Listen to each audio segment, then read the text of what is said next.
to introduce you to Cheryl. That's a birthday party.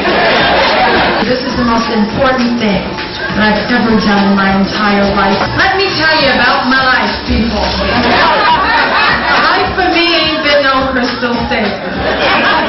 My father, Clarence Wills, died when I was a very young girl, and he died in a flash of lightning.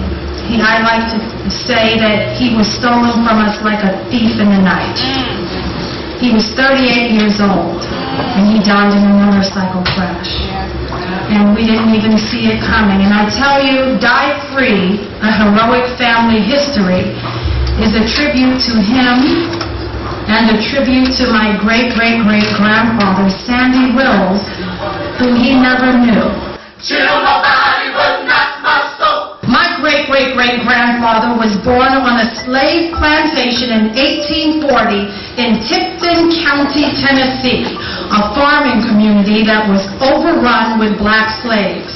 The frumpy town gently kissed the Mississippi River.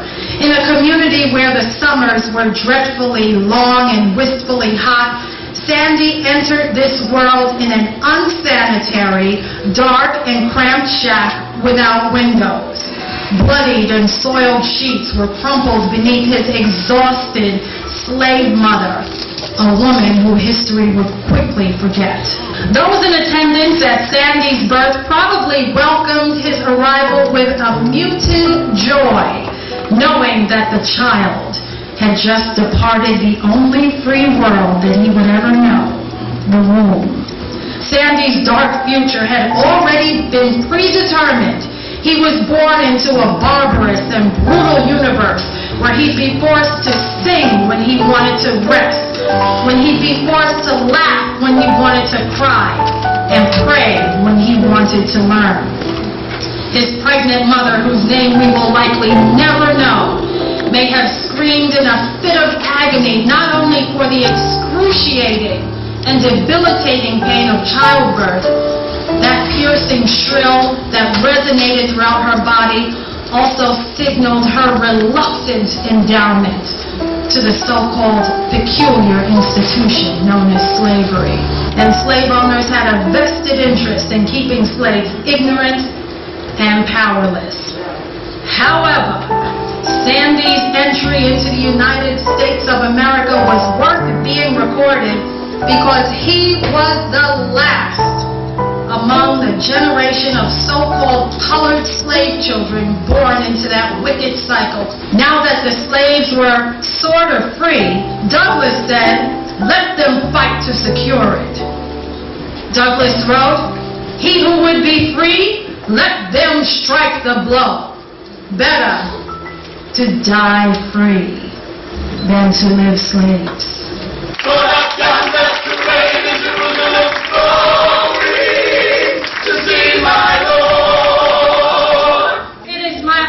To present to you my beloved grandmother, Mother Opal Willis. Amen.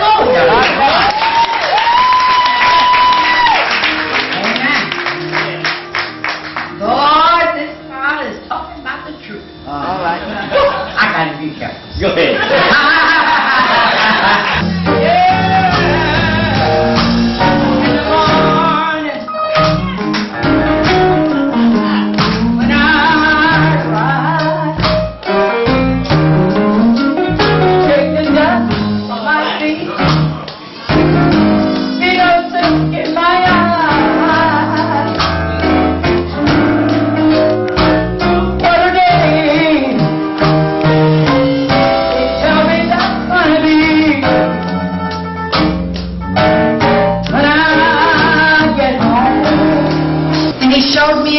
When my father was in his finest, in a tailored dark suit, holding his little namesake's hand, who could not have been more than 2 years old at the time. Ladies and gentlemen, it's my honor to present my brother, Big Boy. Good evening. Good evening. My name is Clarence Wills. Usually, my family and friends always called me Big Boy. My sweet sister Cheryl gave me that nickname when we were kids. My nice going, sis. Anyway, how would you like to be called Big Girl?